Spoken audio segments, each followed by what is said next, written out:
What's up? It's Christian Hudson, and you are watching Say Hello, episode 3 at this very minute in your life.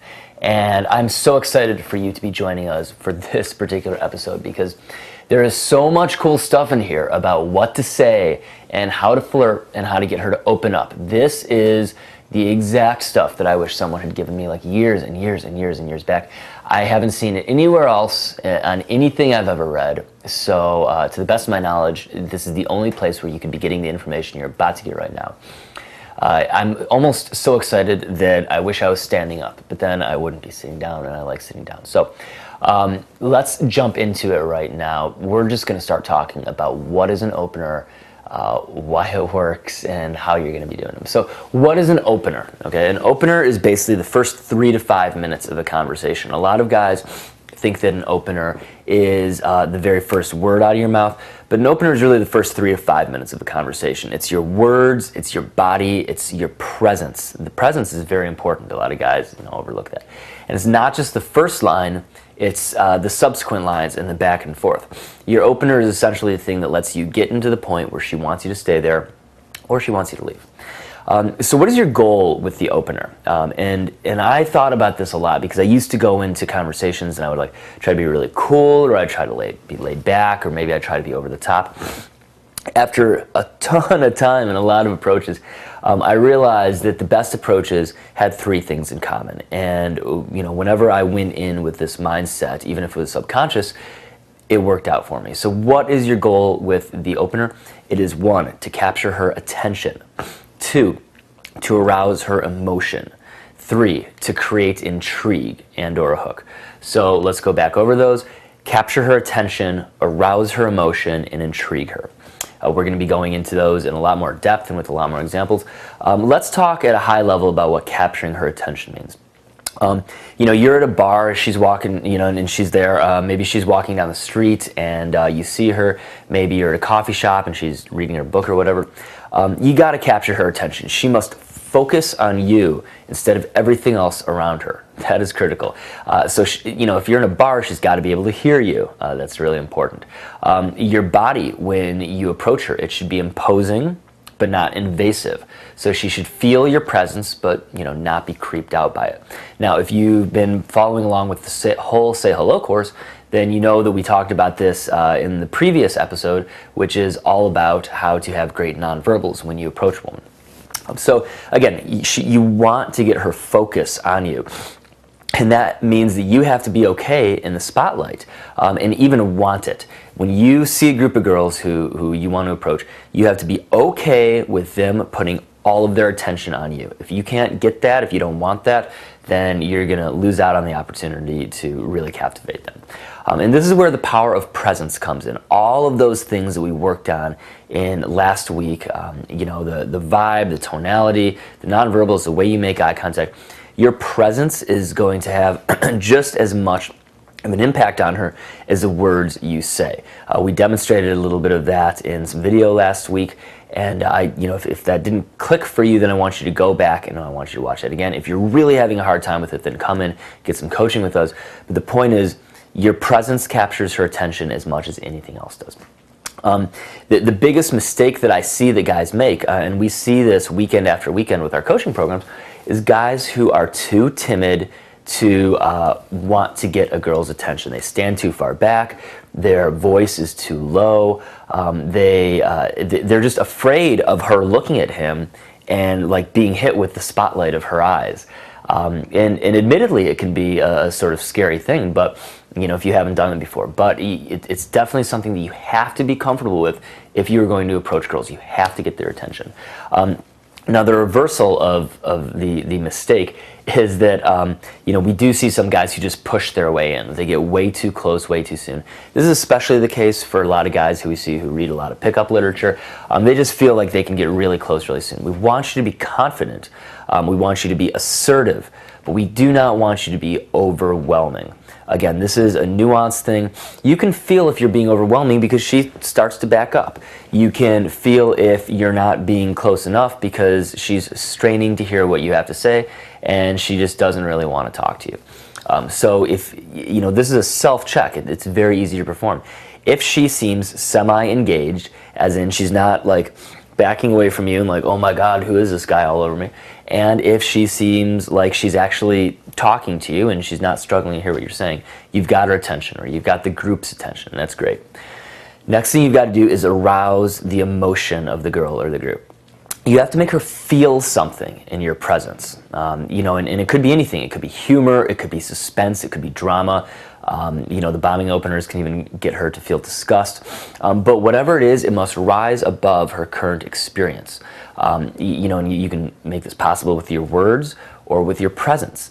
If you've ever watched Nick approach a girl, sometimes you'll see that he's just so sexual with his presence that he can arouse her emotions just with his presence and his eye contact alone. I'm going to be giving you a whole lot of stuff about how to do this with your words. We're not going to worry about your presence just yet. As long as you're not screwing your presence up, you're fine. So, what is a big mistake that we see guys make? It's guys who are unemotional themselves, who are boring, and who are too nice. Just this past weekend, as I sit down to record this, we were out at a boot camp at a bar here in the East Village in New York, and I saw this guy walk up to some girls. Standard conversation. Hey guys, how's your night going? Good. What brings everybody out tonight? Oh, not much. Well, what are you celebrating? There's no emotion in that conversation, nothing. He's just asking questions, and he's not even feeling emotion himself. I mean, you could go up and conceivably do something like that if you were somewhat emotional about it. Like, guys, what's up? How's your night going? And if they're feeling a good vibe too, then it's really easy to walk in with it. Oh, good. Well, how's your night going? What's up? What brings everybody out? What are you celebrating? Okay, so there's a little bit of emotion. That's a really easy opener to use. We're going to be getting a lot better stuff than that. But the point is that when I watch this guy do it, and I've seen clients do this too, they struggle with a simple line like that because there's no emotion in the way that they're communicating. You've got to arouse her emotion and make her feel something in your presence that makes her feel good or bad or whatever. It just can't be boring. It's got to be something that makes her feel, and that's going to cause the engagement. That's going to be the thing that makes her stick to you, is when you create emotion. Now, here's the reversal to that, and I'll make this point again a little bit later. The more that you arouse in her, the faster that you've got to be with your tongue, with your wit, on your feet.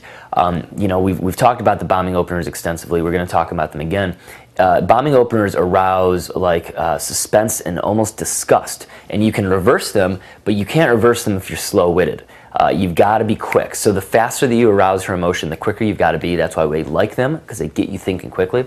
But if you want to start off a little slower, well, we're going to give you some things that are going to ease you right into it. All right, so part 3, you've got her attention, you've started to stir some emotion up, now you've got to create some intrigue. Okay, intrigue is the cool stuff. You've got to make her want to know, who is this guy? Why should I continue to keep talking to him? So by this point, the interaction should be leveling out, maybe not 50-50, but maybe at least 60-40, where you're putting in 60% of the effort, she's putting in 40% of the effort. Now, you can do this with humor, you can do this with presence, you can do this with conversational bait. I'm going to give you a whole bunch of stuff in a little bit about creating intrigue. But the key point about intrigue is the conversation is beginning to transition from stuff in the world to you and her. Okay, that's the key thing. Is she's starting to say, who is this guy? Not what are we talking about, but who is this guy who I'm talking to? And you're trying to get her to open up and share, who is this girl? The biggest mistake that we see guys make in this little area is that guys who never talk about themselves. Guys who just, they keep asking question after question after question. They never talk about themselves. The reversal of that is there are guys who talk too much. I know I certainly used to be one of those in my off moments. I still am. And you've got to be able to pause and allow her to give you space. So we're going to be talking about a whole lot of techniques for that, but let's just put it all together and recap this again. AEI stands for attention, emotion, intrigue. Those are the 3 critical parts of your opener. It can actually happen before you even open your mouth. You can be standing next to a girl at the bar, or maybe get some eye contact from her from across the room.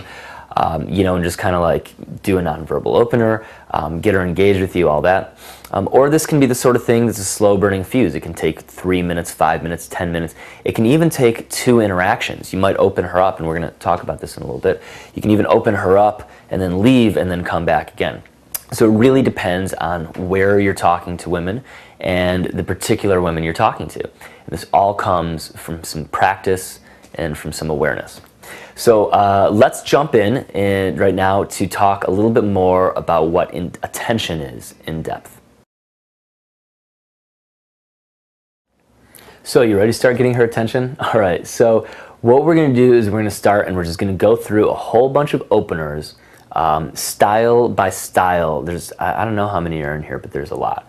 So we're going to start with the bombing opener, okay? You've heard me talk about the bombing opener before, most likely. This is something that okay, straight up, my girlfriend, she's not a huge fan. She thinks it's a little disrespectful.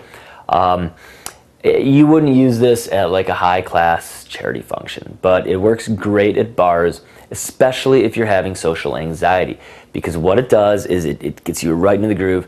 It's like jumping into really cold water. In fact, the effect is kind of like if you've ever stood on a diving board that was like kind of high off the pool, and you're like scared and you're looking over the edge, and or maybe you've done cliff diving. You're like looking over the edge, you're like, oh man, I don't know about that. And then your friends are like, come on, just do it. You're like, all right. And you run, you take your leap, you dive in, and it's amazing. It's so exhilarating. You're like, that's so much fun. I want to do it again. And that's what is the experience of the bombing opener, especially if you're out doing it with buddies. So, this is something that, like I said, if you're going to arouse a lot of emotion, which the bombing opener is going to do, you got to be quick. And, just like jumping off of a high diving board, you might belly flop the first time, it might hurt a little bit, but the next time you do it and the time after that, you're going to start to get, a lot smoother, figure out how to do it. And, we won't continue the metaphor any further from there, but I think you get the picture. Okay, so let's get into some bombing openers. The nonverbal bombing openers. These are great for guys who have difficulty touching girls, and there are those guys who they are afraid to breach that touch barrier. So the first one, you're out at the bar, and you just jump into a girl's lap. Well, not literally jump. You go over and you walk up and you kind of make eye contact with her and you just sit on her lap. And she's like, "What are you doing?" You're like, "I just came to say hello. You looked very friendly and I wanted a hug." And you just give her a little hug, and unless she is just so closed off, she is usually going to laugh and respond to that. We've used that one with great effect with guys who have a hard time opening girls, and especially touching girls. So that one's great. You can, if you're on the dance floor, which, again, if you have some social anxiety, maybe you're not on the dance floor, but if you are, you can actually look at a girl and just walk over and like pick her up if you're a strong guy. So that's another nonverbal bombing opener. Some verbal ones are, you've heard me say this one before, you walk up to some girls and you say, "Hey guys, listen, my girlfriend's out of town this evening, and I've never done this before, but you're both really attractive, so I'm wondering if you'd be down for a threesome." Again, chances are you've heard me suggest that one before. Now, this one can actually be great. We just had a client do it this past weekend. And it was funny because he said it to these two girls right as their friend was walking over. And their friend came over right as he had finished delivering his opener. And she starts talking to her friends. And her friends look up at her and they're like, "1 second." And then they look back at my client and they're like, "What did you say?" And so he repeated it. And at this point, the third friend who joined, she's feeling a little frisky. And she's like, "Well, what about foursomes? You didn't know I was a part of the group, did you?" And at this point, he starts stumbling over his words, and he kind of lost it, and he wasn't quick enough. But sure enough, he came back and he's like, "Oh, dude, that was so much fun. That was awesome. I want to do it again." And so it was just like that cliff diving experience of being really afraid the first time, and then like wanting to get it right the second time. So a lot of fun. Highly suggest you do that one. Another one that Nick likes to use is he'll walk up to a group of girls. He'll be like, "Hey guys, listen. I need to ask y'all something. It's kind of important. Does size really matter? Because my friend has this really small penis, And my friend, so you can see what he's doing. He's basically talking a little bit, and he's talking about his friend, even though he's really talking about himself. And so he'll usually wrap up with saying something. And my friend is really afraid of what a woman would say if she saw it. So does size matter? And then usually the girls are laughing by this point, and so it's great. So those are some bombing openers. What I will say is this. If you go out and use them on your own, so much in the way of props to you, because it's like jumping off a very high cliff into some cold water. But it's going to feel brisk, and it's going to shock you to life, and it's going to make you really think quick. But when you do it, you're going to want to do it again and again. They're so much fun. So if you haven't done one of those already, I highly encourage you go to a bar and have some fun with that. That's the bombing opener. Okay, the next type of opening line that you can use to get her attention, and this is probably 90% of how I get girls' attention, is just spontaneous situational comments. So this is where you're in a room, where you're in a bar, where you're hanging out with friends, and just something situational comes up, and you make a comment on it. It really requires you have an external focus, and that you not be in your head, that you be looking for things to comment people on. And two of the big ones are like clothing and drinks, okay, or food. So if they're eating something, or they're drinking something, or they're wearing something in particular, you can make a comment on it.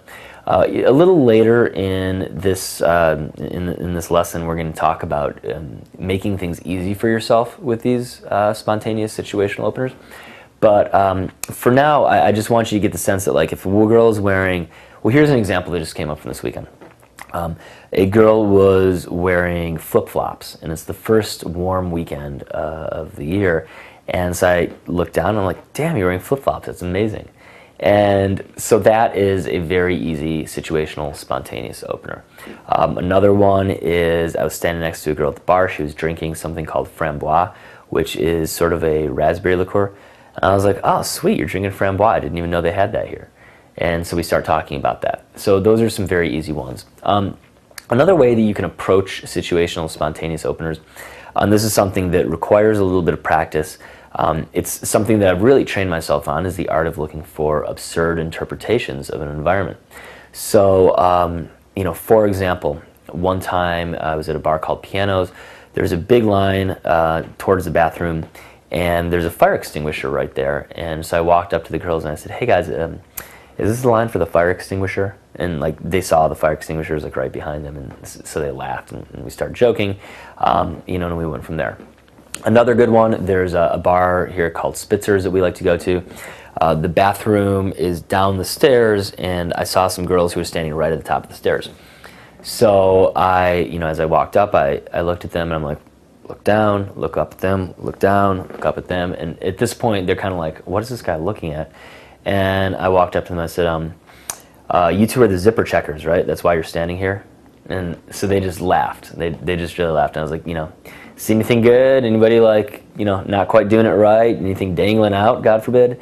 And so they're laughing a little bit more, and that's how the conversation started. A third thing that's sort of spontaneous and situational is you can ask for advice.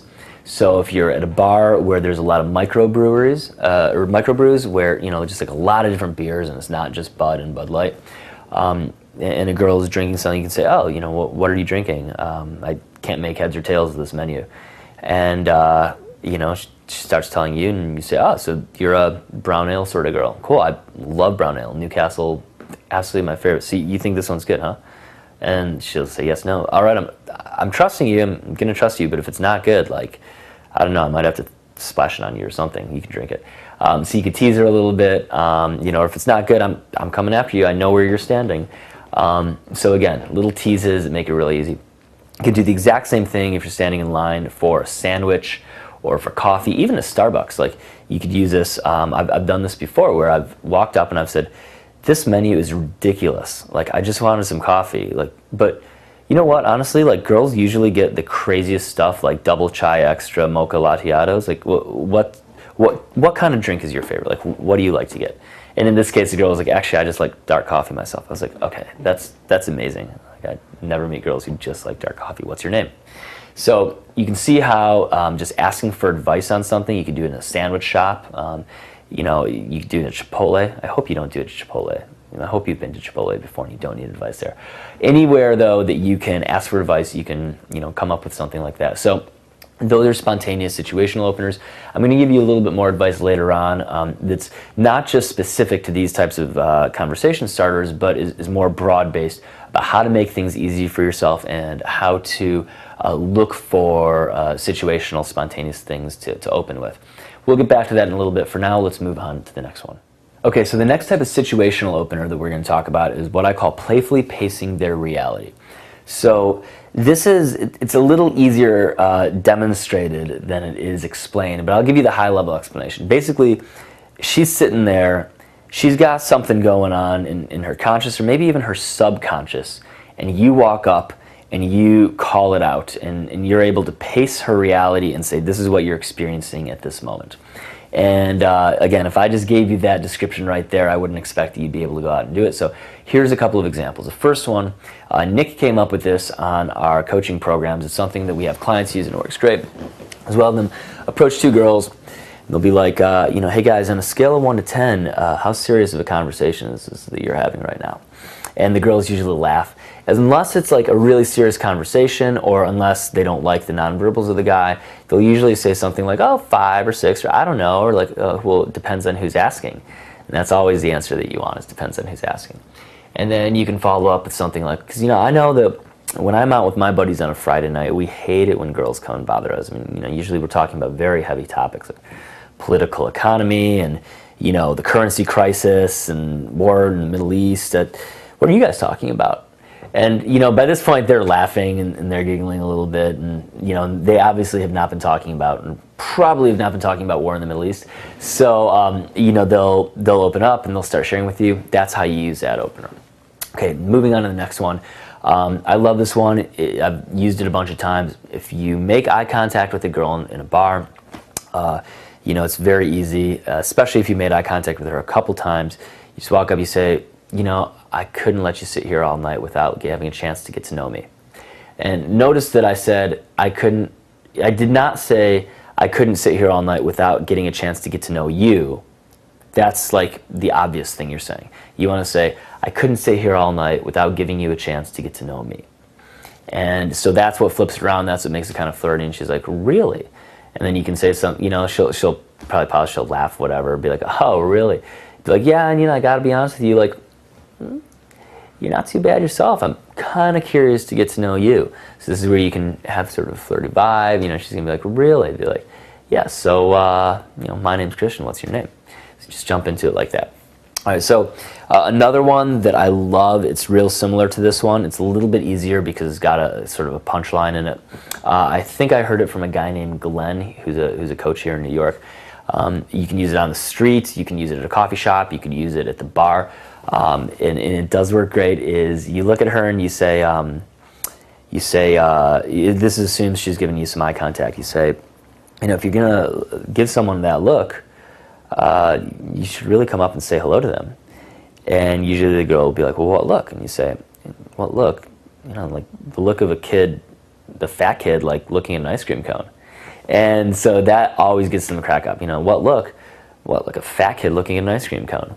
So again, that's a delivery, and you want to kind of like act surprised as if you don't know, or if you can't believe that she doesn't know what look she's been giving. Like, what look? You know, the look of a fat kid looking at an ice cream cone. So again, step back, like surprised, and kind of come back in. That's how you want to deliver that one. Fourth, playful pacing of reality. This came from a real life example. I was out with my buddy Rob Judge, who's very, you might say, assertive about approaching people. And I was kind of off my game that night. And so he went and he started talking to these two girls. They were really hot. They'd obviously been hit on all night. And he starts talking to this one girl I'm supposed to wing for him. And I sit down and I just see, she's like, oh, like another group of guys. I was like, so I just started reading the thoughts going through her head, and I'm not like, you know, some sort of mentalist, but it was pretty easy. I said, hey, wow, you're watching my friend hit on your friend right now, and you're just thinking to yourself, like, geez, another group of guys coming to hit on us. What are we going to do about this? You're trying to make eye contact with your friend right now because you're trying to figure out, like, you know, do we like these guys or don't we? Oh, and you just made eye contact with me, and you're actually kind of thinking now, like, oh, these guys are kind of funny, and, you know, my friend seems to be getting along with his friend, and this guy at least isn't a total creep bag. In fact, and, you know, at this point she's looking at me again, I'm like, in fact, you're thinking, oh, he's kind of sexy, and wait, you were thinking about kicking your friend just then, but now you're not going to because you actually are enjoying this conversation. So I'm just saying what's going through her head, and as I'm saying this, she starts to laugh more and more. She starts to open up a little bit, and she's like, all right, you know what, you got me, what's your name? So she actually opened me up at that point. So that is an example of playfully pacing her reality, just getting right in her head and explaining exactly what's going on with her. It's really fun, it's really easy. Go ahead and use that one whenever you want, especially if you are winging for a buddy and some girls are looking a little exasperated. So again, all that stuff can work great. Go out, use one of those. They're really fun. The fat kid with the ice cream cone is a great one. The scale of 1 to 10 is a good one. It's great stuff in there. Have fun with it. Okay, so the next type of opener is what I call assumed rapport, which is where you're joining their conversation. And this one's pretty easy. You just have to feel comfortable doing it. Whenever you feel like you're close to somebody, when you have some proximity and you can overhear what they're talking about, it's actually really easy to jump in. It actually shows a lot of situational awareness. It shows confidence with strangers. Basically, you want to act as if you already knew them. And you usually want to buffer this with a statement like, you know, I couldn't help but overhear. If you just jump in, it's going to be a little bit rude. But, you know, you can usually buffer it with something like, you know, I couldn't help but overhear, and then you're going to deliver it. Now, this rests on a couple of techniques that are very easily mastered. One of them is yes and. This is an old improv technique. It's such a fundamental part of how I interact with people. It's basically agreeing with somebody and then adding to your agreement. So, yes, and blah, blah, blah, blah, blah. So let's say they're talking about a movie, you know, and they're talking about a scene in a movie that they really like. You could say something like, you know, I couldn't help it overhear. I love that scene. It was amazing. And do you remember when blah, blah, blah, blah, blah happened?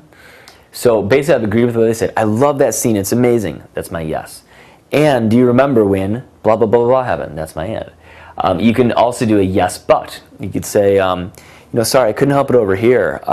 You know, I liked that scene, but I got to be honest with you, like, I thought that so-and-so's interpretation of that character was a little bit cardboardy. You didn't think so? Okay, so there, you know, you've seen the agreement, like, yes, I hear what you're saying, but I have to take a contrary opinion. So that's a really easy way if you hear somebody talking about, you know, a movie or something that you've got exposure to and you're familiar with. Another one that's really easy is or there's always. I mean, this is basically where people are talking about, you know, choice A and choice B, and you're inserting choice C.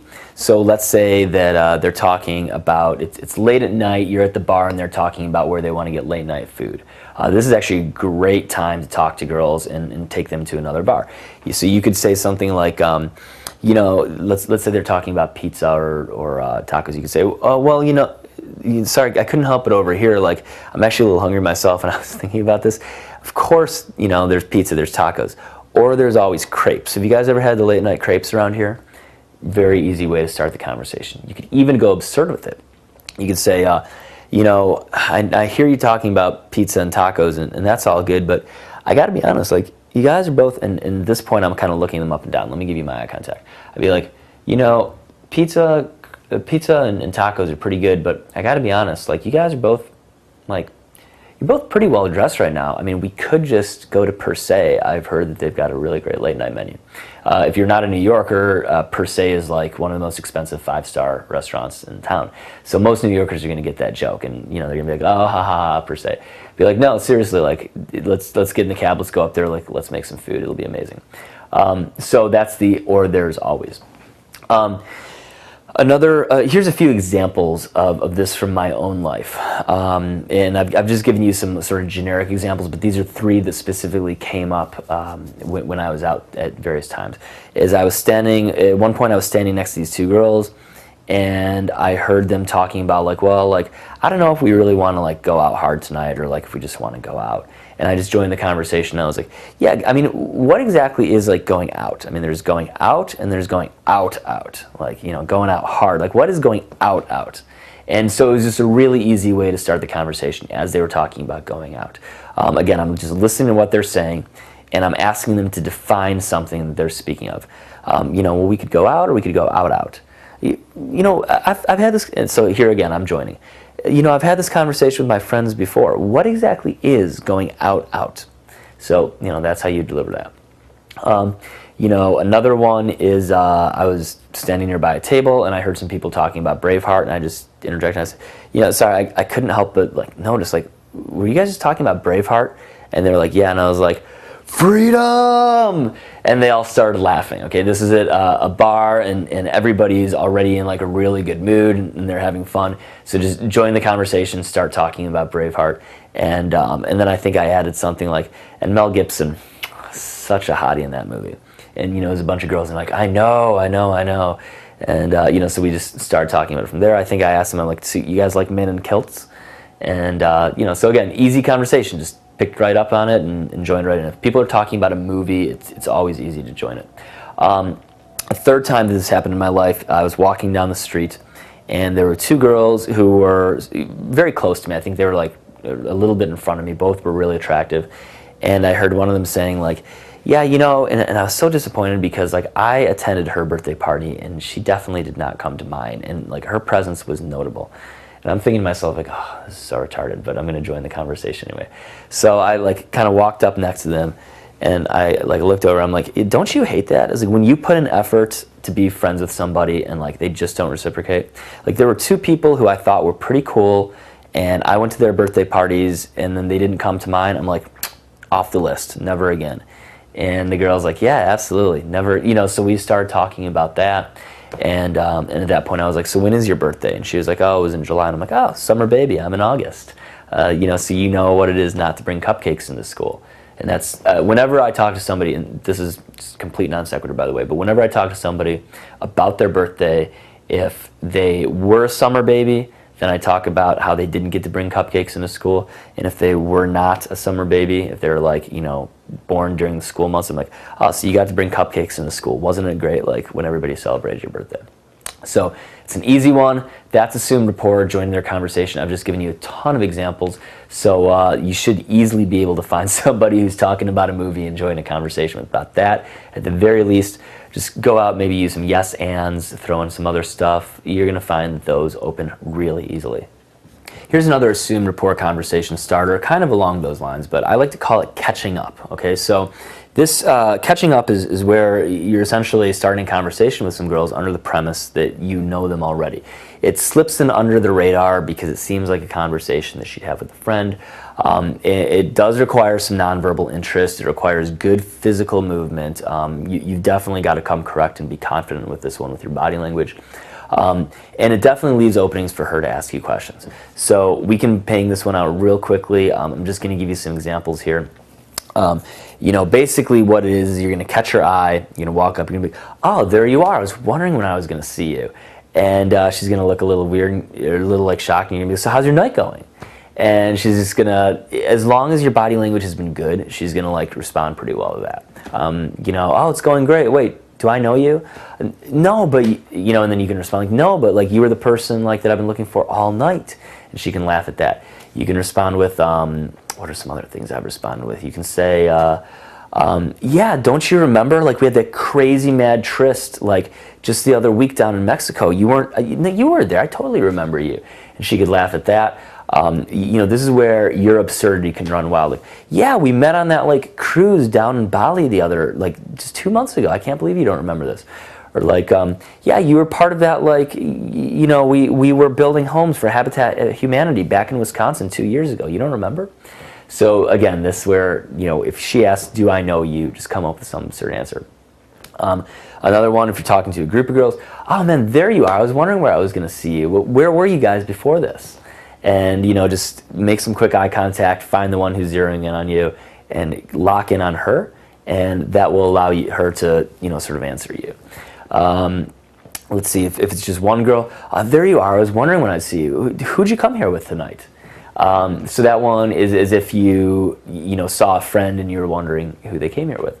So that one can be really fun. Again, it's great when there's high energy, when people are already enjoying themselves and people are a little bit open, and you see somebody who gives you a little bit of eye contact. It can be a lot of fun. So that's assumed rapport, like sort of catching up. Okay, this next opener is, I call it hello with a nickname. And this is the best way I know of to start a conversation with a really, really hot girl. Like the sort of girl who every other guy is hitting on, and she's like really imposing. This is the best way to do it. This is exactly how I started a conversation with a girl who is she was a Playboy. I can't say too much about her. If I said the specific award that she'd won, she's very easily Googleable. But this is exactly how I started a conversation with a Playboy something or other in the lobby of the Standard Hotel on Sunset Avenue. It's very, very easy. Basically, you're just walking up and you're giving her a nickname the moment you walk up. It introduces a flirty vibe to the conversation very quickly. It assumes a degree of friendship. So, let me give you an example. This is the one I used to talk to the Playboy girl. As I walked up to her and I said, "Hey, what's up, Chief?" Just that simple. "Hey, what's up, Chief?" And she was doing some Sudoku, and she was like, just doing some Sudoku. And I was like, I've never played that. Like, everybody seems to love it though. What's it all about? So that was it, right? And she later told me that when I said Chief, something clicked in her, and she was like, "This guy doesn't talk to me like other guys." Another thing you can say is "Hey, Sassy Pants, how's your night going?" So Sassy Pants is a great nickname. I learned that one from Race DePriest. It's so funny. "Hey, Sassy Pants, how's your night going?" Another line that I've used, and this one was so funny, is I've used this a few times now. The first time I got such a good response, I was like, I got to use this again. Is "Hey there, trucker." And trucker is it's such a goofy nickname for a person. And she said to me, she's like, "What'd you call me?" I was like, "What, trucker?" And she's like, "Trucker." I was like, "Yeah, I'm pretty sure that was you that I saw cruising down the interstate earlier. You were on your CB radio, you had some tobacco in your mouth. I'm pretty sure it's kind of unfeminine. I got to tell you, your foot was up on the dashboard." And she just busted out laughing. And I was like, "Trucker, right?" She's like, yeah. I was like, "What, that's not your real name? You don't like people to call you Trucker?" And she's like, no, my real name is blah, blah, blah. So really easy introduction to the conversation. Another nickname that I came up with one time was Nutter Butter. That's the little crispy candy bar. So that just gets a laugh. They're like, "Nutter Butter? What did you just call me? What, Nutter Butter? That's don't you love Nutter Butters?" And she'll be like, "Yeah." And be like, "Okay, cool. So what's wrong with Nutter Butter? What don't you like about Nutter Butter? Is there something else you'd rather be called?" And it just kind of creates this really flirty vibe. Chickpea is another one. "Howdy, Chickpea." You could say that. That's a great nickname. So you can see as I'm talking about these, I enjoy nicknames. I really have fun with them. And you notice that none of them are complimentary or cheesy. None of them are "Hey, what's up, Lady Gaga?" Or "Hey, what's up, pretty lady?" Or "What's up, angel?" Or "What's up, honey bunny?" Okay, they're all names that are you'd give them to a kid's sister. They're all slightly teasing, especially like Trucker, Nutter Butter, Chief. They're very non-sexual, and they don't elevate her in any way. They're silly. That's what's critical about them, is if you're going to use a nickname, it's got to be silly, and it can't be super complimentary. When I was putting this list together, I realized I don't ever say anything with lady in it. I don't say anything with girly in it. Anything that sounds like a common thing that a guy would say to a girl at the bar, I wouldn't say it. So I'm picking silly names, things that you'd call a kid sister, and that's how you're going to use nicknames to start a conversation. It will definitely get things off on the right foot, so give those ones a go. Okay, moving on to the next opener. This one is what I like to call the "need some help from a girl" opener. Under this category falls the ever-celebrated opinion openers that the pickup artist community loves. If you're not familiar with the opinion openers, the idea is, you walk up to some girls, "Hey guys, I need a quick female opinion. I've only got a few seconds before I got to get back to my friends, but and then you deliver the opener." So that was huge back when that book, The Game, came out. A lot of guys use them. I always found them to be a little inauthentic the way they were taught. But I do like asking girls advice on stuff. I like getting their opinions on things. just doing it in a little bit more natural way. So that's what I want to share with you here is getting help from a girl. First thing is, it's best if you use it with proximity.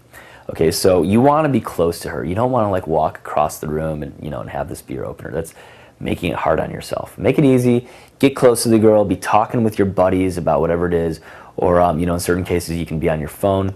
Let's just jump into some examples. The two typical types of help from a girl openers that I've used are either getting references from pop culture or asking a personal question that you actually need their opinion on.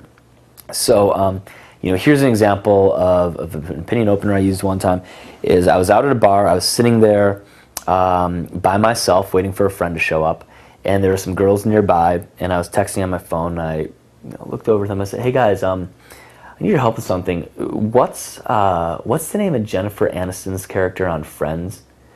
And they're like, oh, Rachel. I'm like, yeah, that's right. Oh, she's so Rachel. Great, thank you very much. And so I went back to it, and they were like, so I texted a little bit, and then I put my phone away, and then like I kind of looked over, and there was two girls sitting there. So it's very, very easy. So I'm like off my phone at this point. I kind of look over at them and like smile at them. I'm like, oh, hey, thanks for that, by the way. And they're like, yeah. By the way, why did you need to know that? So they're curious. I'm curious. I've opened it up for them and made it really easy for them. I'm like, and we just went from there. Another one right along those lines was I asked, what was that popular Backstreet Boys song from back in the day? Was it, it wasn't Bye Bye Bye, and they're like, no, it's NSYNC. That one's NSYNC. And I was like, what is it? So pop culture references are great. Anytime you've got like a pop culture reference, and you can use it as a bet with your buddies. You can say, hey, my buddies and I have a bet. Like, I think the popular Backstreet Boys song is X. He thinks it's Y. But we knew the girls would be able to settle this one for us. So, tell us which one is it.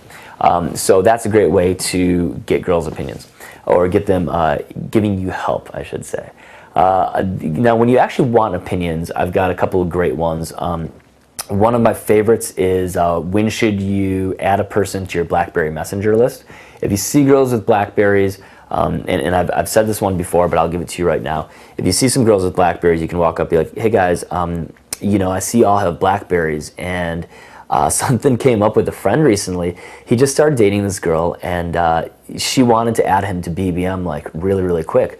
But apparently, now I have an iPhone, but apparently with BBM, like as soon as you send a message, you can see when somebody's received it. And so this kind of like freaked him out a little bit. Like, so I'm curious, what is the right time to add somebody to BlackBerry Messenger, like when you're starting to date them? So that one's great for girls with BlackBerries because they've all had this damn conversation, they've all talked about it and thought about it, and they will give you their opinions. So at least at the time I sit down to record this, BlackBerries have not gone anywhere just yet. Android's pretty popular, iPhones are mega popular, but BlackBerries are still around. So if you see girls with BlackBerries, that's a great one.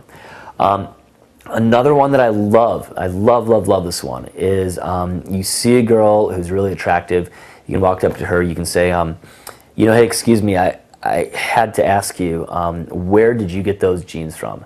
And she'll say, oh, why? Or, she'll tell you, and the follow-up to that is, well, I was jean shopping with my friend Bria the other day, and her figure is really similar to yours, and those jeans they look amazing on you. Like, if I may say so, they make your butt look awesome, they shape you really well, and you should totally be modeling for them, but yes, I just needed to know where you got them from. So that is a great one in terms of getting an opinion. And sometimes I'll like to use like silly things. Like I was out at a bar the other night, and there were some girls who were clearly not hipsters. If you know what a hipster is, it's somebody who and the best way I can describe it is they dress in a lot of plaid, they like wear big glasses, they drink shitty beer, and they listen to like Phoenix. Anyway, that's like, I don't know exactly how to describe a hipster, but that's kind of a hipster. It's like a trendy thing here in New York and a little bit in LA. And so I walked up to some girls, and I was like, you guys look like you could maybe help me with this. I need some advice buying the perfect hipster gift. And they kind of laughed, and I was like, you're not like all the way there, like you're not clashing with like purples and greens and like plaids, but I could see, like, I know you know what you're doing, and like my sister kind of dresses like you guys, so like I'm looking for a birthday gift for her. Like, what would be like some really good stuff, in this whole thing?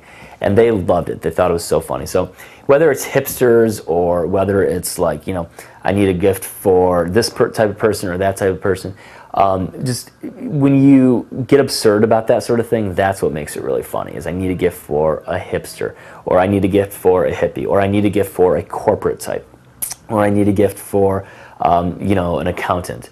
Those are the sort of things that can be really funny if you're.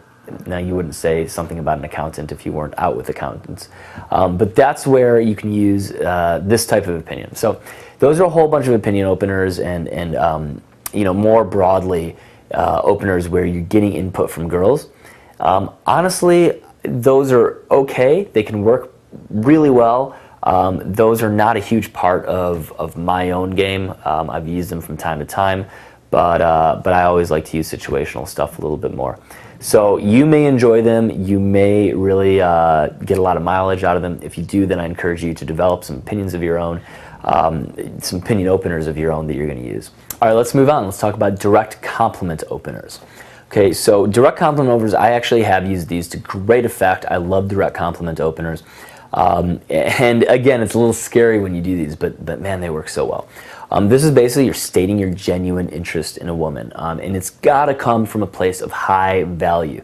Okay, this cannot be something where you're like, oh, please like me so much.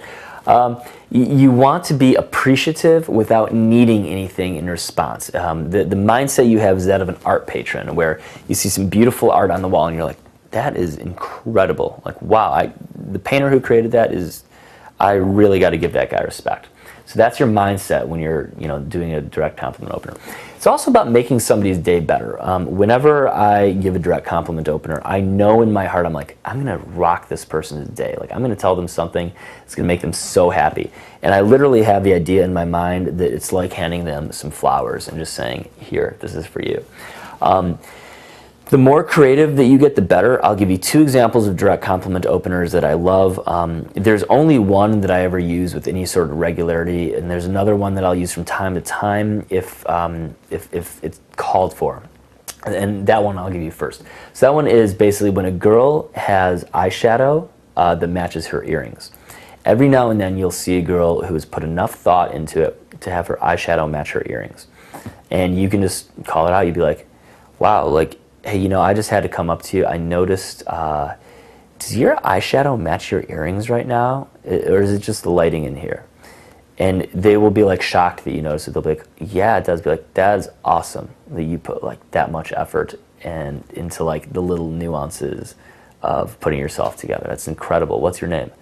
And they'll get your name, or you get their name, introduce yourself, be like, yeah, like that, it just looks so pretty, like the combination together. And, are you in fashion, or, that's a very easy way to go with that. So that's one that I've used. Another one, honestly, this one it takes some balls, but it's so worth it, is you just walk up to a girl and you say, hey, listen, I just had to tell you, like, you are really stunning.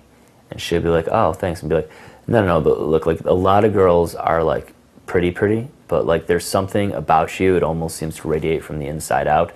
Like, I wouldn't have stopped you and told you this if there wasn't something beautiful about you, about your presence, and not just your looks. And it's really captivating, and I'm sure I'm not the only one who's recognized it. And she's like, oh wow, thanks. And then you can say something like, and I just had to make sure that somebody told you that today. And that is always what kind of clinches the deal, is when you say that, I just had to make sure that somebody told you that today.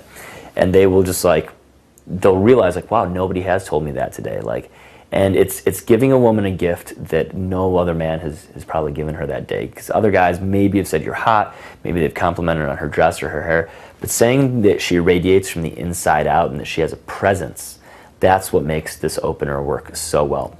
Now, where you can go with this is actually really funny. And what I started to do is I'd say, so like, I have to know, like, where does this come from? Is it like, are you caffeinated, or do you like love Jesus, or like, did you get a promotion at work today? Like the spirit filling you up. So those are some kind of high level funny things. Again, caffeinated, love Jesus or love God, got a promotion at work. Those three things, if you say them, they'll usually get like a huge laugh. I've actually said it before to a girl who really loved God, and she was like, "Oh my God, yes, I'm filled with the Spirit," and I'm like, "Oh, okay." Other times girls just say, "No, I don't know, like, so it kind of, the conversation goes from there. But it'll definitely get a laugh out of them, and then they'll usually want to know who you are, and they'll ask you a little bit about yourself. It's a great way to start a conversation. A lot of guys say don't give a girl a compliment right up front. The final thing I would say about this is you should do this when you are compelled to do it. Don't use this if you don't think a girl is really beautiful. Don't use this if you don't feel that attraction for somebody. But I know there have been those times in your life where you see a girl and there is something radiating from her, and you're just like, oh, like, holy crap, like, there's something so beautiful about this girl. And that is the time that you want to use this. So that's my favorite direct compliment opener. I sincerely hope that you go out and give it to some girl, because there are beautiful girls out there. I can't talk to all of them, and you need to do some of it too. So go and make somebody's world better with this one. Okay, we're going to move on now, and we're going to talk about emotion. Okay, everything we've just talked about up to this point has been stuff to say to get her attention. And, so obviously some of those are going to create emotion in and of themselves. Like the bombing opener is going to create some emotion. A direct compliment opener is going to create some emotion. But other times you need to add emotion to the conversation.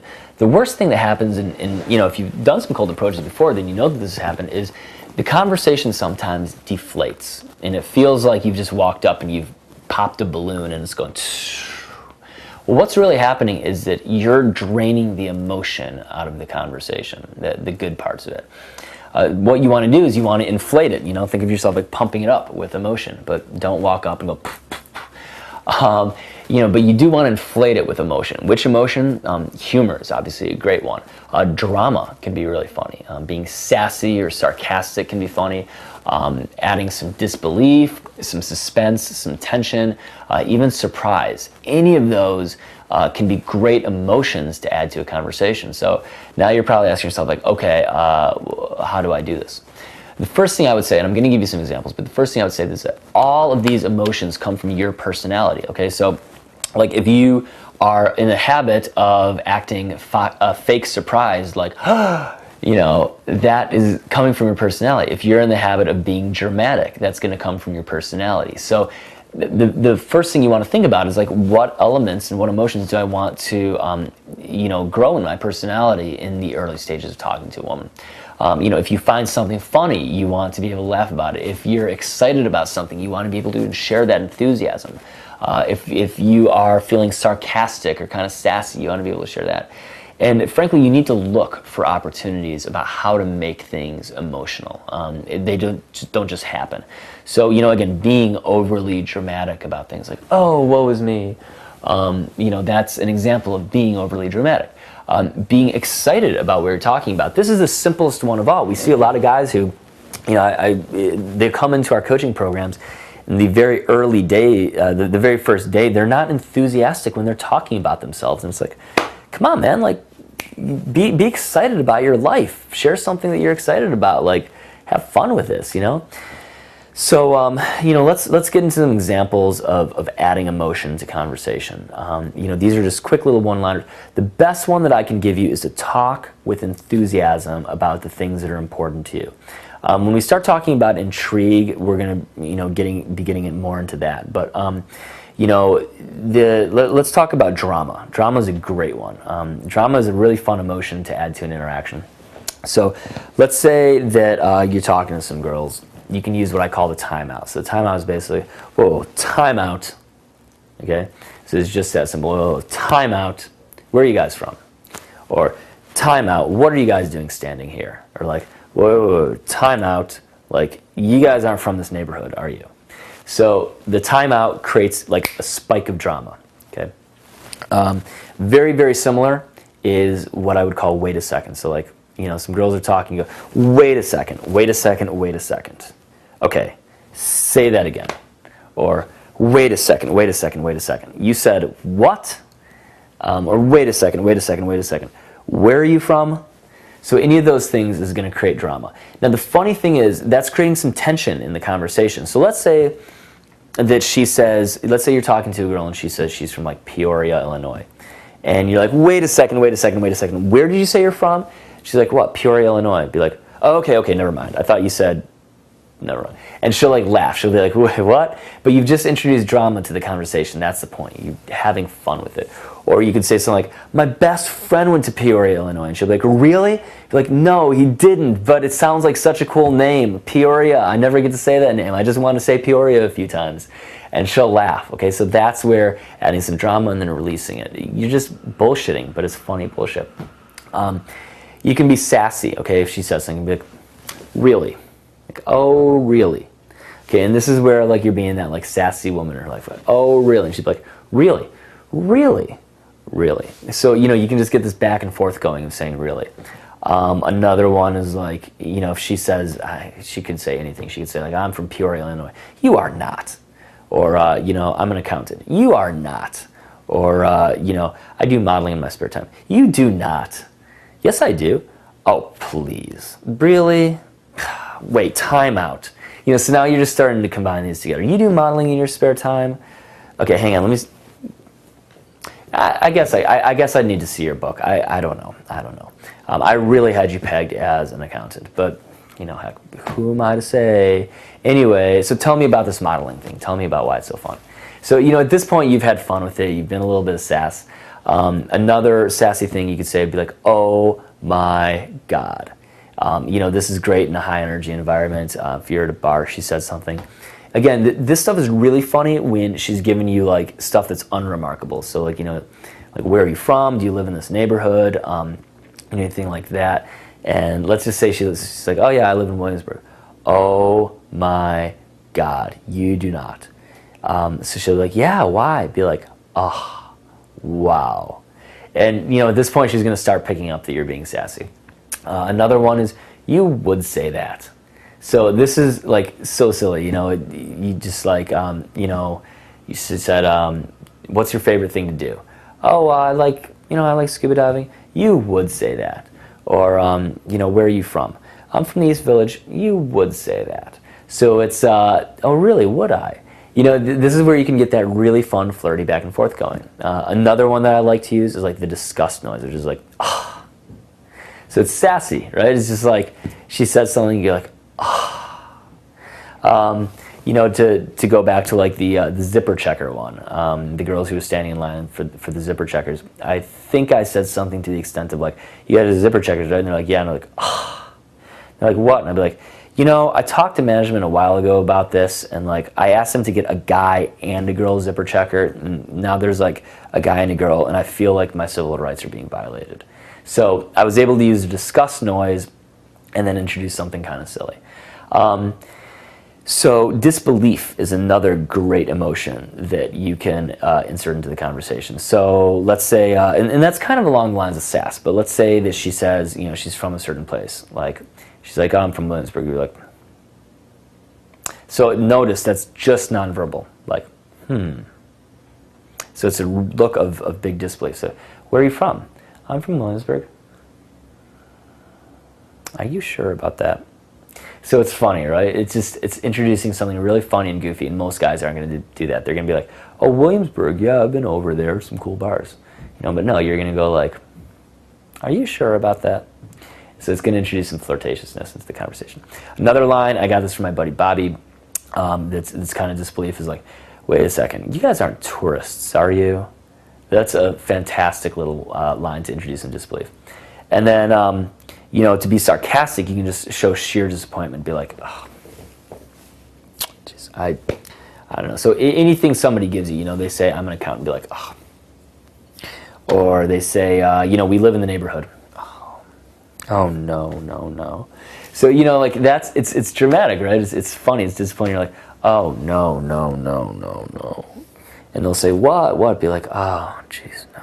This neighborhood, it's getting, and you can come up with anything at that point. But now I'm starting to have fun. I'm starting to be absurd. If somebody said that, if somebody, if I was going to be disappointed about the neighborhood, for example, I'd be like, oh, no.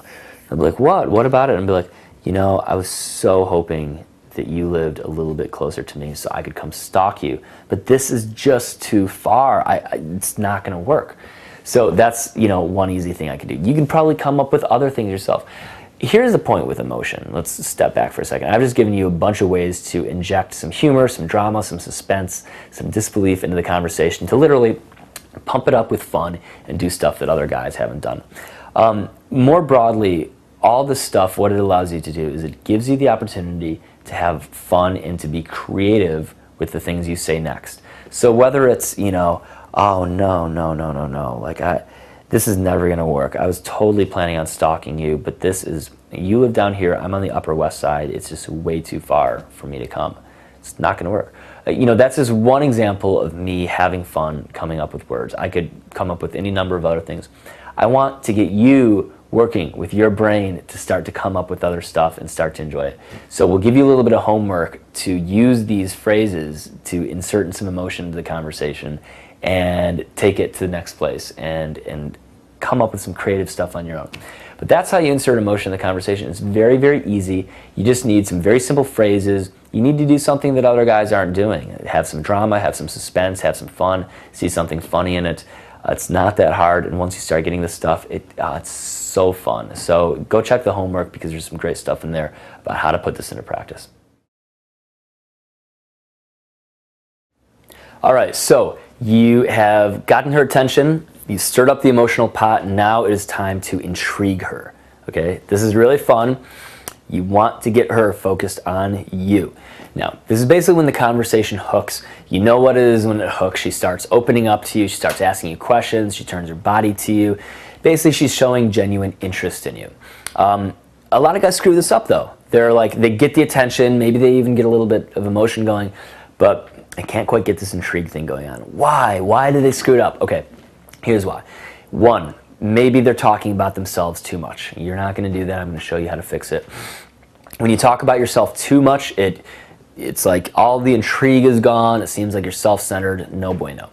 Other guys ask boring questions. You're not going to do that either. I'm going to show you how to ask good questions. Now, you can ask boring questions from time to time if you throw in some of the emotional stuff that I gave you previously. Like, you can ask, like, where are you from? What do you do for work? Like, what do you do for fun?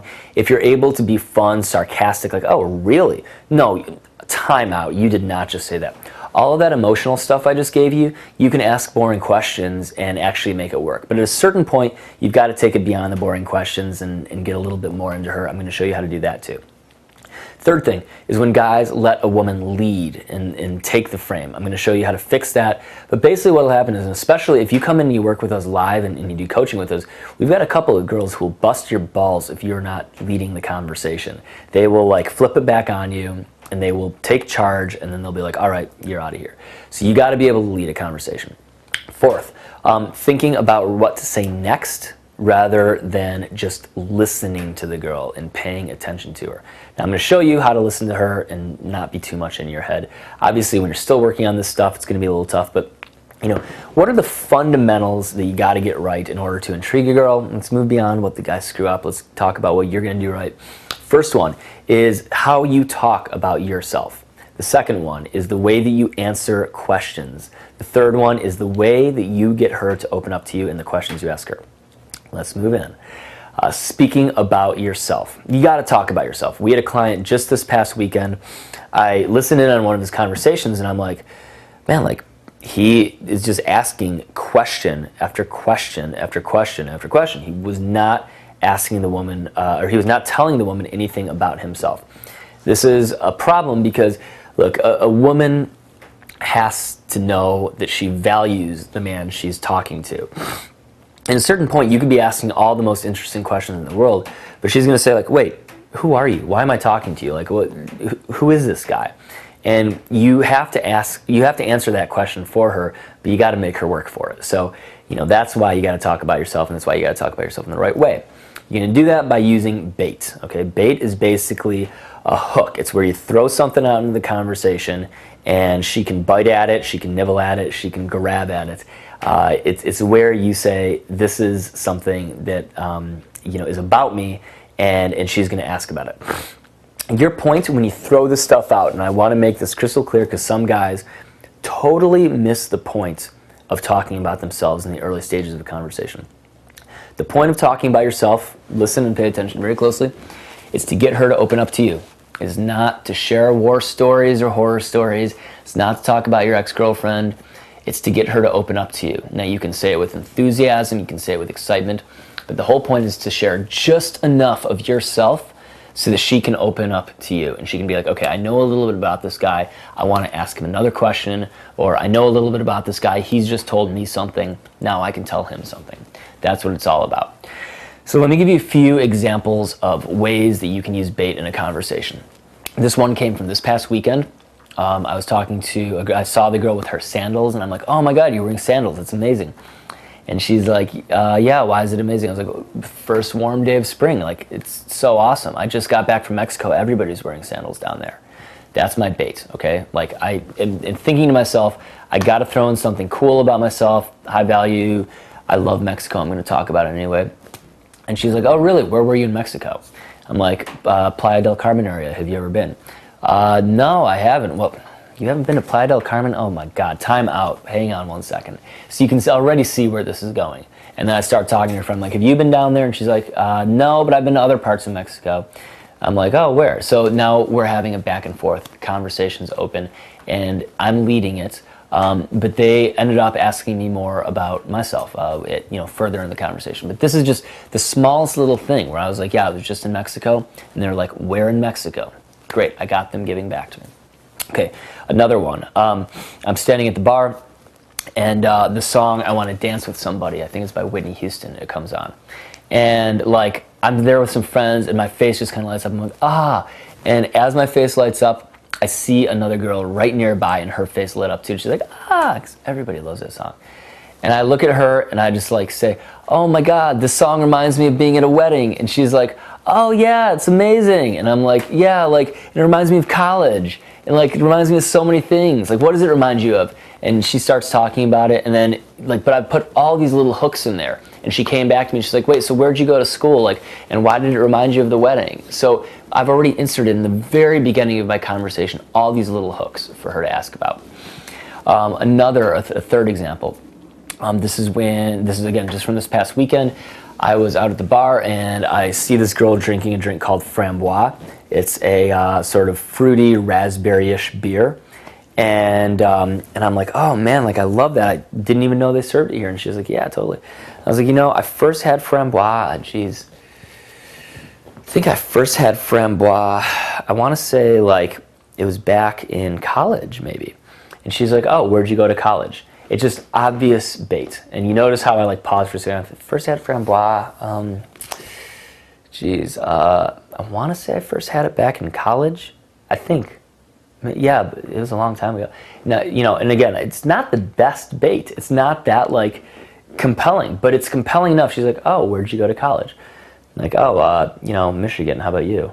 Oh, I went to blah, blah, blah. Cool. How'd you like it there? So now we're in a back and forth conversation. Just that simple. Conversation's hooked. Now, what's going to happen is if you're able to have a little bit of a back and forth conversation, she's going to start asking you questions. And sometimes you want to answer right off the bat. I just gave you some examples of me answering right off the bat. Other times, when she asks you questions, you want to answer in a kind of different way, and in like a unique way. So the first thing I like to do is I like to give like a non-answer. This is basically what I call the double answer, non-answer. So let's say she says, where are you from? You can say, oh, I'm just a nice little guy from the Midwest. So she's going to say, Midwest, eh? Where in the Midwest? And you can say, oh, Detroit. That's what I would say. So that's the double answer, right? The first answer that you give is kind of a vague general description. You can even talk about yourself, oh, just a sweet little guy from the Midwest. Another example, double answer, non-answer. She says, so what do you do for work? I just run the most interesting business in the world. And she goes, well, what kind of business? We just, and then you get into it. So anytime, there's going to be common things that you get asked. Okay, one of them is, what is your job? Another one is like, where are you from? Another one is, where you went to college? So I want you to have double answers for the common things that you get asked. Where do you live in town? You know, if somebody says to me, like, where do you live in town? I'm like, oh, it's dangerous neighborhood. And they're like, which one? I'm like, you know, the Upper West Side, which is not a dangerous neighborhood at all. So it's kind of like, you know, a joke in that. So have some double answers for the stuff that she asks. Now, don't let her ask more than 2 questions in a row. Some women will like to ask you question after question after question. This is where you've got to throw it back on them. So let's take the Mexico example. She says, where in Mexico were you? I'd be like, oh, I was in Playa del Carmen. And, you know, you can just let it hang, right? You can let her ask another question. Oh, how did you like it there? Yeah, I loved it. It was like absolutely, oh, it was so perfect. Have you ever been down there? She says, no, I haven't. Be like, you gotta go, girl. You gotta go. Now I could throw in some more bait here at this point. I'd be like, you know, like every day, like we just did, the activities down there were incredible. Now she's gonna say, oh, well, what were the activities? Well, you know, like we did some kayaking, we did some, you know, so and notice I'm even saying we. That's even a subtle element of bait. So I'm very conscious of my words at this point, and I am allowing her to find all these little things that she wants to ask questions about. But let's go back to that initial interaction that I just showed you. You know, she says, where were you? I said, Playa del Carmen. She says, how was it? I said, amazing. Have you ever been? So I'm not going to let her ask a third question for a couple of reasons. The first one is if she is in the habit of asking too many questions, then A, she may just get bored and she might just be like, this guy only likes to talk about himself. B, she is going to start to lead the conversation and be in control of it, and that's not what you want. So usually a good rule is let her ask 2 questions and then ask a have you ever, will you ever, would you ever thing about the experience that she's asking you about. That's usually a good rule. If she is asking too many questions, if she's a type who asks a lot of questions, you can gently accuse her of grilling you. You can be like, you know, geez, it's like Spanish Inquisition or something. This is incredible. I haven't been questioned this much since I was convicted for Grand Theft Auto when I was in the interrogator's chamber. It's just a funny way of teasing her. You know, it can throw it back off her, but you know, hopefully you won't be getting into situations. I just wanted to give you that one in case like you get somebody who really likes to grill you. Okay, so moving along, getting her to open up to you. When you are talking to her, you know, you've already baited her a little bit and she's like intrigued. Now you have, okay, so moving along and getting her to open up to you. Okay, you've baited her a little bit and so she's like, like this guy's kind of fun to talk to. He doesn't give away everything right up front. I have to work a little bit. Then you've double answered her questions and she's worked even harder and it's fun. And she's like, oh, like I really like this guy. Now you've got to get her to open up to you, okay? You've got to get her to start going personal with you. Very first thing you want to do when you're talking to a girl is you want to start painting a picture in your mind of the things that she is telling you, okay? This is, if there's one thing that you take away from this course, more than anything else, I hope it is this one. Paint a picture in your mind as she is talking and then fill in the gaps. It's just that simple. So, you know, if she's talking about backpacking, or if she's talking about a trip that she took, or if she's talking about even where she lives. There's so much that is unfilled in that picture. Okay, now the next thing that you want to do is as you start to ask questions to get her to fill in the picture, you can tease her, we'll get to that in a second, but what you ultimately want to do, the thrust of your conversation, the direction of your conversation, is you want to take things personal. You want to be asking, why did she do this? And what was she thinking and feeling in that moment or in that experience? You know, so, you know, for example, if it's talking about backpacking, you could be asking her, well, why do you like backpacking? Like, you know, I gotta be honest, like for me, like the best place in nature is just right on the beach. Like what about backpacking is it for you? And then she'll start to describe it, right? And this is where you can get really personal with the girl really quickly, where you're diving into something about why she likes something, why it defines her. So maybe she could say something like, you know, I don't know, I just like being in the wilderness and kind of creating the world around me and like kind of fending for myself. And so now you've learned all this stuff about her. You're like, wow, that's like so cool. So you're like, you know, if the revolution comes, you're gonna be prepared. You can just take care of yourself. All the cities disappear. And she'd be like, yeah, that, you know, so you're like, yeah, that's awesome. Like you're totally gonna have to take care of me because I'm just gonna, like, I have no idea how to live without my laptop. So now, again, this is back and forth. I'm getting a little bit ahead of myself, but I'm trying to show you where it can go if you start getting personal with her. The point is ask why does she do this, and what is she thinking and feeling when she's doing this? And it all starts with painting that picture. And then ultimately, again, what you want to get to is what does that tell you about her? Okay, so that's the thing. Paint a picture. Why does she do this? What is she thinking and feeling? And what does that tell you about her? That she must be a free spirit. That she must love to get out. And there's some things that you can kind of always assume or always like cold read about a girl. You can cold read that she's a chill person. You can cold read that she's adventurous. You can cold read that she's loyal. You can cold read that she's spontaneous. You can cold read that she's fun. You can cold read that she's reserved.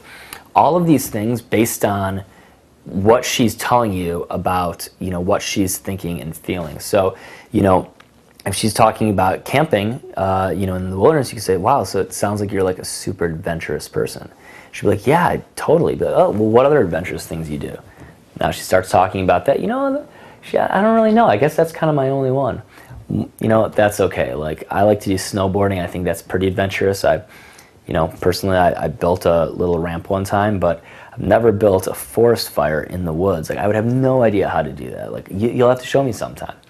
So I'm getting a little ahead of myself here, but again, I'm trying to point out, once you start getting the story about who the girl is and you start getting her to open up to you, what you want to really get to is calling out the conversation trait that represents. All right, so let's move along. The next thing that you want to do is you want to spice it up with some flirting. Okay, flirting is great, and there's all sorts of ways to flirt. There's a couple that I'm going to give you right here that are like so easy. I've already given you these things to stir up emotion, like, oh, you would say that, or anything like that. So the biggest flirtation thing that is such a huge part of my vocabulary is future projecting, putting her and I into a scenario together in the future. And this is an old standby, but I use it all the time. And if you're not using it, you should start. Okay, so future projecting is basically like, let's say that you guys have both been to Mexico. You could say, okay, like, we're going to go to Mexico together. We both love it so much. We're definitely going to have to go down there together. Another future projection would be, I've never been hunting before. You're going to have to take me hunting. Or I've never been out in the wilderness before. You're going to have to take me out there. Or, no, I've never been to that restaurant before, but I love that style of food. Like, you and me, we're going to go there, and you're going to tell me exactly what to order on the menu because I know that you know that restaurant. So those are all future projections. You notice the assertiveness with which I said them. That last one, I could have just met a girl and said, you and me, we're going to that restaurant, and you're going to show me exactly what to order on the menu because I know that you know what's good. So, it's that sort of assertiveness. She's going to be like laughing. She's going to be like, haha, okay, yeah. And then I'm going to throw in some other stuff. So those are future projections. Now, the other side of future projections, and where you can kind of, have even more fun and get a second laugh out of it. So you think about it this way. The future projection is going to get a laugh, and then she's going to expect the conversation to drop. And you're going to get one more laugh by doing a frame or a tease, okay?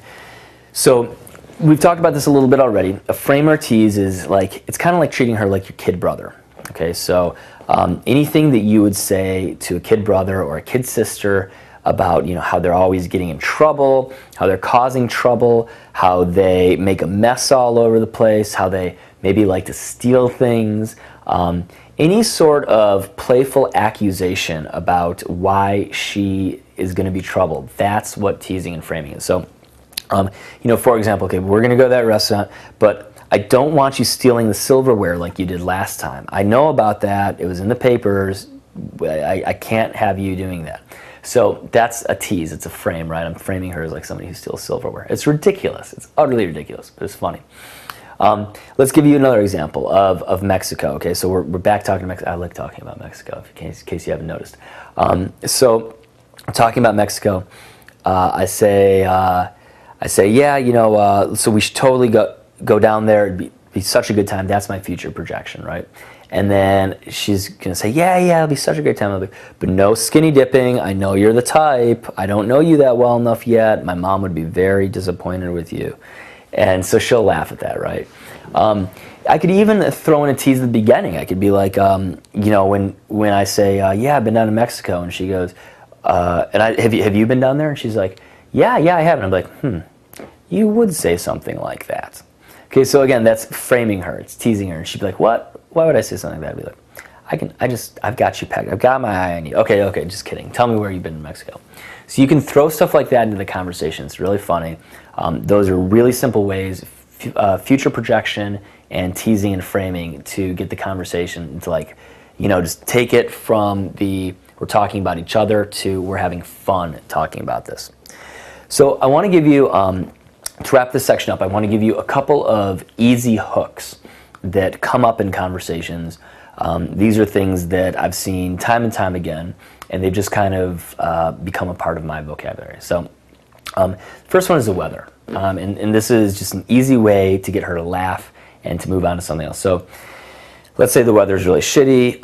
You're standing next to her at the bar, you're ordering a drink, like you're like, "Oh man, like this weather just sucks. I cannot wait for it to get better." And she's like, yeah, I know.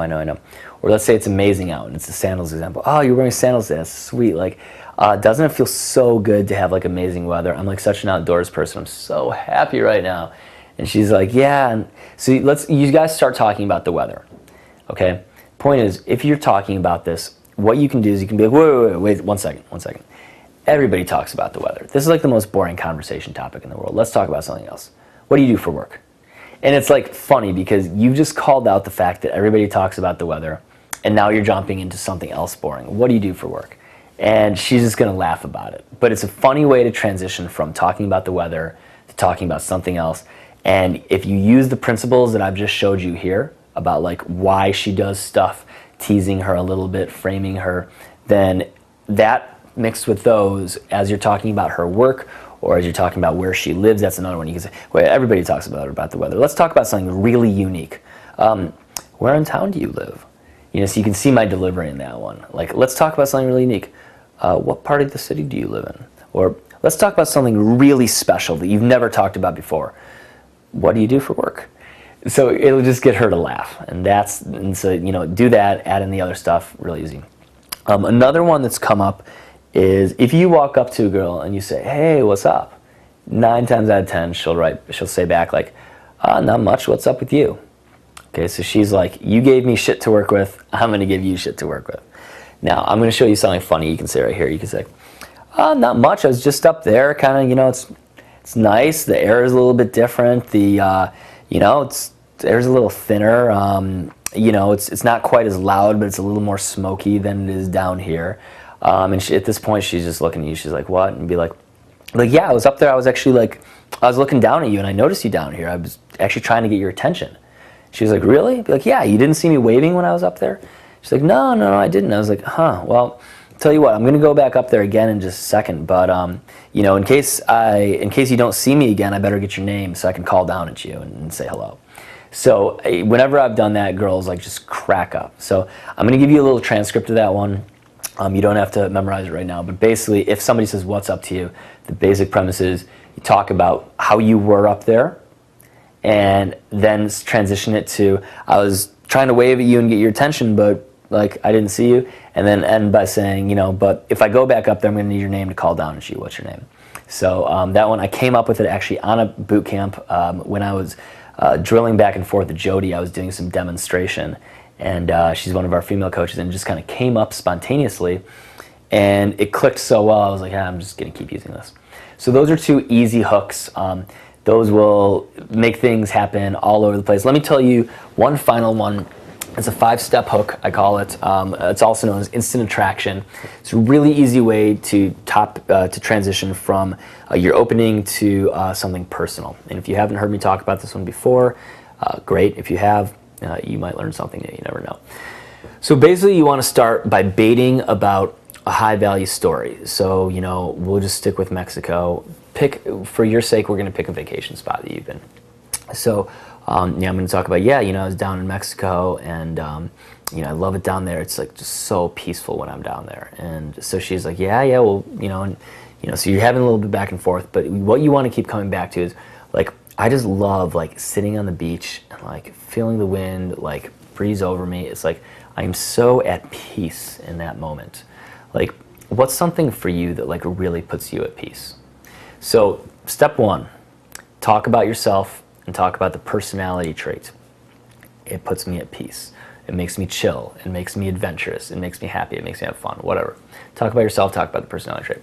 Step 2, ask her if she has ever done anything like that personality trait or with that personality trait. So what's something that puts you at peace? What's something that that you just feel adventure in your heart when you do it? What's like something super spontaneous that you've done in your life? So now she's going to answer it. I feel at peace when I'm like on horseback. Really? Horseback? Why? So let her talk about it. Oh, there's just something about like being on the horse. Like I've been doing it for so long, and it just lets me tune out the rest of the world around me. Huh, that's cool. I've never gone horseback riding. I feel like it'd be kind of challenging. Did it take a long time to like get to that point where you could just be one with the horse? Oh yeah, it took me forever.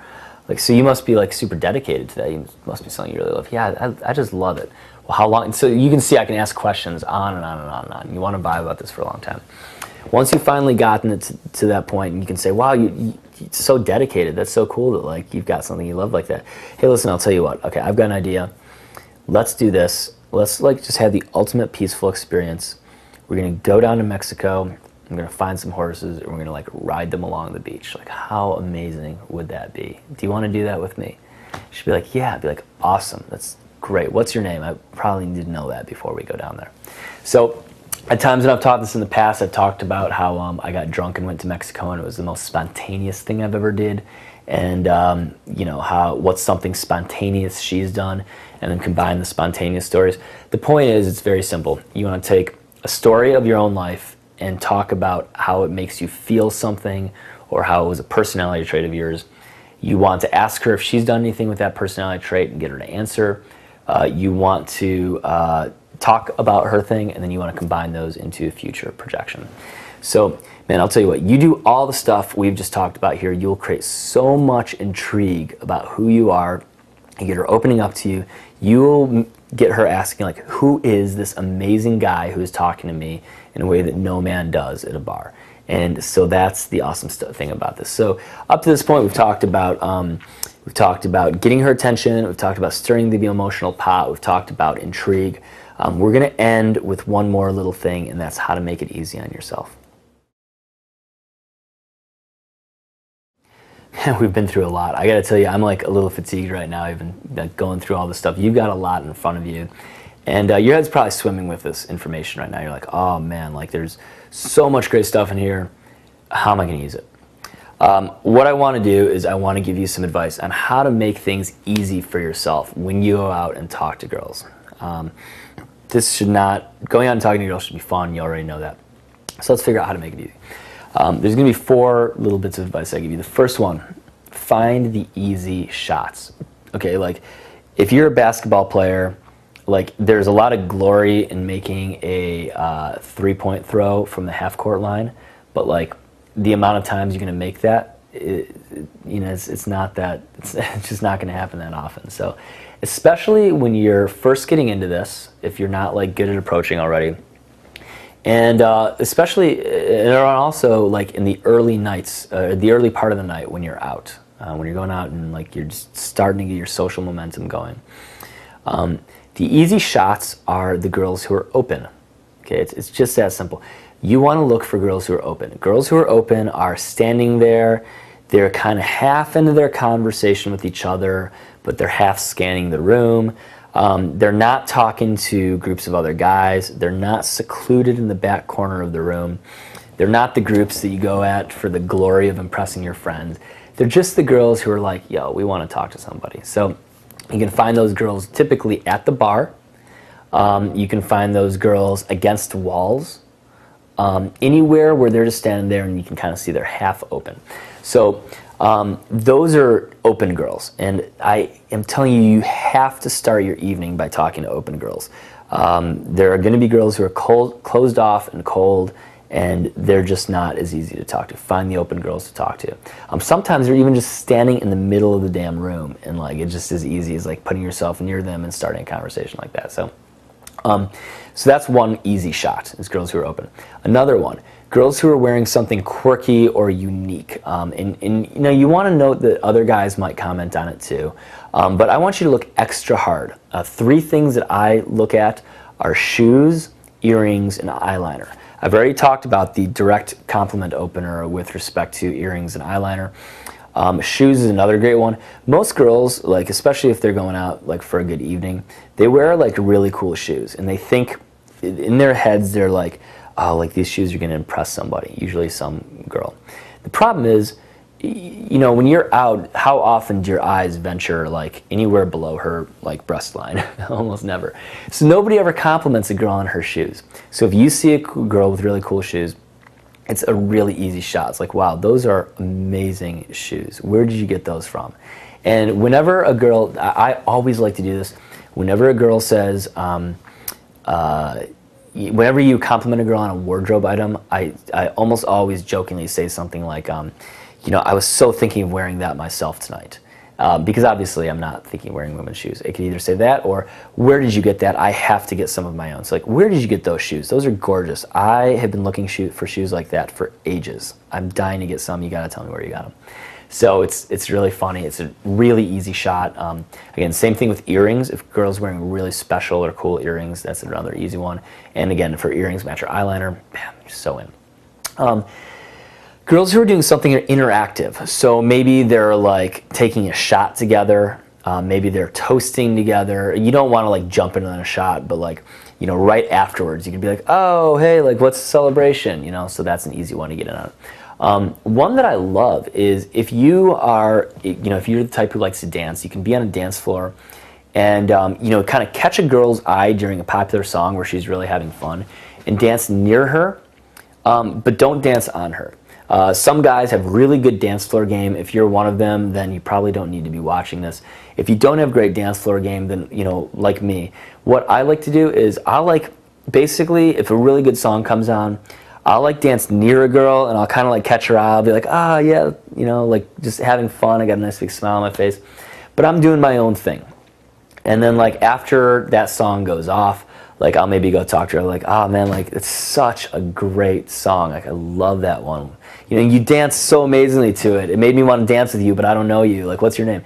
And this is an opener that I don't really talk about that much, but it's definitely something that I use on the dance floors where I admit that I suck at dancing. Is I'll be like, you know, like I wanted to dance with you, but I'm not the best dancer and I don't know you yet, so I didn't want to like impose. Like, but I had to get to know you because you looked like you were having so much fun. What's your name? It's a great opener. If a girl's in a really good emotional state from just having danced, it's great. Again, super easy shot. Another easy shot is girls who are drinking something unique. Maybe they've got like a really unique colored thing in their drink. Like, whoa, what is that? Like, you know, or eating something unique at a coffee shop, or a, you know, restaurant with communal tables. If they're drinking something unique, something you can, it's again a little one-liner that I like to use. Is, you know, whoa, what is that? That looks so delicious and so girly. And so they'll be like, oh, yeah, blah, blah, and be like, I might have to order one of those. I gotta tell you, I was not planning on getting girly drunk tonight, but like, that looks good. So it's the one-liner is girly drink drunk. I think I got that from a Kids in the Hall skit. But girls love, they like, it's immediately one of those things that they latch onto. They just laugh. Like, I wasn't planning on getting girly drink drunk tonight. Like, how about you guys? Are you getting girly drink drunk, or are you going to be switching over to scotch at some point? So again, really easy shot. Now, so those are the easy shots. That's how you want to start your evening. If you're not good at this stuff already, those are the girls that you want to be approaching. If you want to talk to the really hot girls, or what I call the cold girls, there is a strategy for that too. So there are girls who you'll see they're like closed off, or they're like really inclusive in their group. They're just not talking to everybody. And like, sometimes they will be standing at the bar, but the difference is they'll be like closed off at the bar rather than like open up at the bar. They're like standing in their little group. They don't want to talk to anybody else.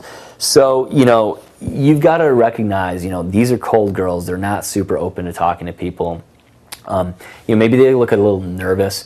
Oftentimes you'll see what happens is really hot girls are like this because they're trying to figure out subconsciously, like, okay, what are the cool guys? Who are the guys I want to talk to? And who are the guys who are just going to take the bait? There's always, when hot girls walk into bars, there's always like, if you've seen Braveheart, there's this great scene where, I can't remember, is it King Richard, or I think King Richard's a good king. Whoever the king is, he's like, he sends in the front lines, and I think he sends in the Irish first. And he's like, yeah, send in the Irish. You know, they're the front lines. I don't mind if they get killed. There is always a front line of guys who will like approach the hot girls first. And usually those guys will get shut down. It's very rare that the front line doesn't get shut down. So you don't want to be on the front line with the hot girls. They need to warm up. They need to feel like, okay, we got the guys who we shot down. So beyond that, they don't want the guy who is like, yo, hot girl, bam. Like, they want a guy who, you know, is having fun in his own right, and like, okay, like, I guess I'll go talk to them because I've gotten some eye contact already. So that's the point. Don't be on the front lines. Don't be the guy who like sees hot girls and is like right on them, because there will be other guys. You don't have to worry about that. So the way I like to work with groups like this is I will get close to them. I'll get proximity, maybe with my friends. I'll be ordering a drink, or I'll be like nearby. I'll have a conversation. I'll get eye contact from them, and I'll get it once. I'll be like, I'll keep looking over. Once I get that eye contact, I might try to use a nonverbal opener. We talked about that in the previous week. I might try to use a nonverbal opener. If I don't get them to open up, done. I'm not looking at them anymore, and I'm going to hang out there for a little bit longer, maybe like 5 minutes. Keep talking to friends, and we're going to move on. I'm not going to engage them. I'm going to go talk to other people in the bar. I'm going to have fun. I'm going to talk to the open people, enjoy my evening, and then maybe like 15, 20, 30 minutes later, I'm going to see if I get eye contact from the cold girls again.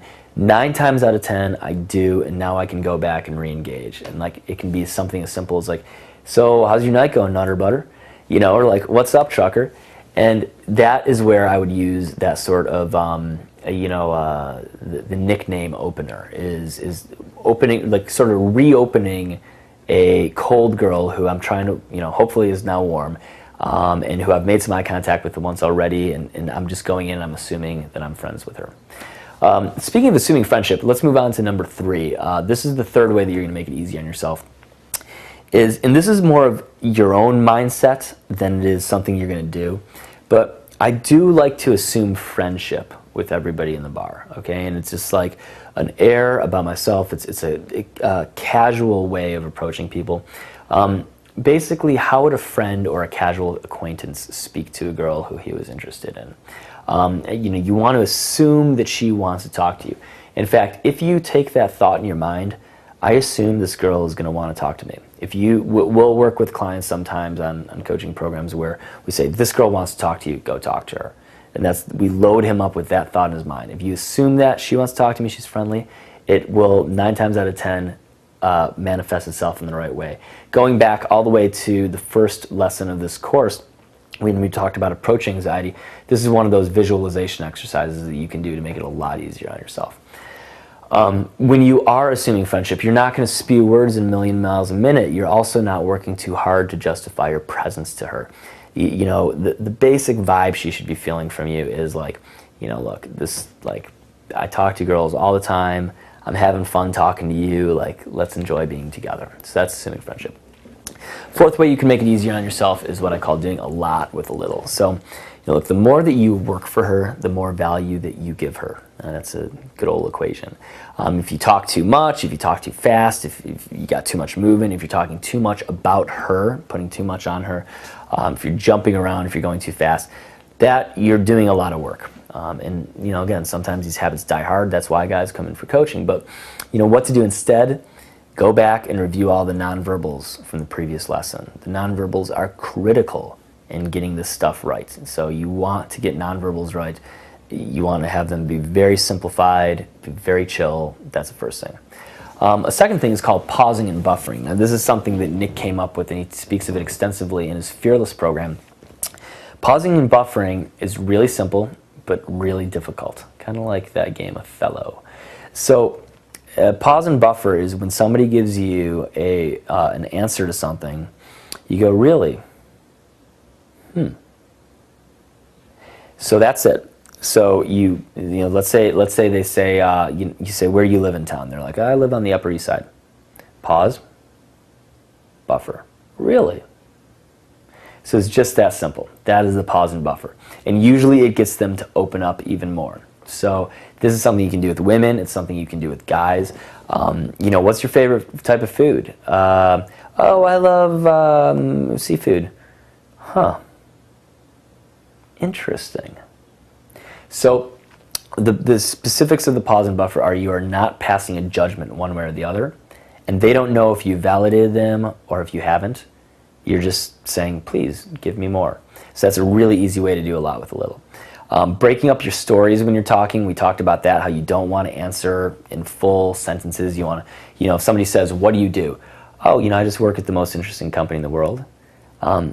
Okay, what's that? We work with guys to help them become more confident, or that's my job. Let's talk about yours. I write the coolest software programs in the world. I love it. Well, what do you love about it? Well, and so now you're off. But you're breaking up your stories. You're not telling your stories in full chunks. And then finally, you want to always be asking yourself why, or what does that mean? That is that thing right there. If you're asking yourself why or what does that mean about the girl that you're talking to, it's going to make things so much easier, because you're not going to have to ask a whole bunch of questions. You're just going to be thinking, what does that tell me about her? And what about her personality is that? And how can we connect? So, man, that is a whole lot of material. I've got some great transcripts for you. I'm going to give you some stuff to go out and do and say in your homework. I want you to pick some of these. I want you to go out and use them. You could be working on just the material in this course for the next 6 months.